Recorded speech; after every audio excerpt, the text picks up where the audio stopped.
Welcome to MarineMax Lake of the Ozarks. I'm Captain Ben Beecher, and today we are on a 2025 Sea Ray 260 SLX O outboard. Beautiful boat, power tower on this. This one's powered by a Mercury 400. Going up the stairs here to the back of the boat. A lot of storage on this boat. Big underseat storage over here that I have a picture of. Under here, got a place to put the cold ones, drainable insulated storage there. Walking in through the transom here, step down to nice deep gunnels on this boat. Really nice seating configuration. You see no wet bar. We do have cooler storage underneath. And plenty of storage underneath seats there. Okay, open this up.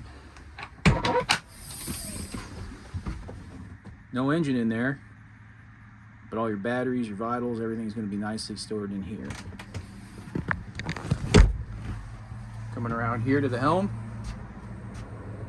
you got the dual Simrite glass dash, fusion stereo, bathroom over here, best design ever right there. All right, head, then up front. Nice big seating area up here. Probably one of my favorite storage areas here on this boat. It'll be underneath this front seat. Place for your bow filler, cushion, table, and then some. So once again, thank you for taking the time to go through this 2025 Sea Ray 260 SLX outboard. Captain Ben Beecher, stop in today or schedule an appointment to come take a look. Thanks, have a great day.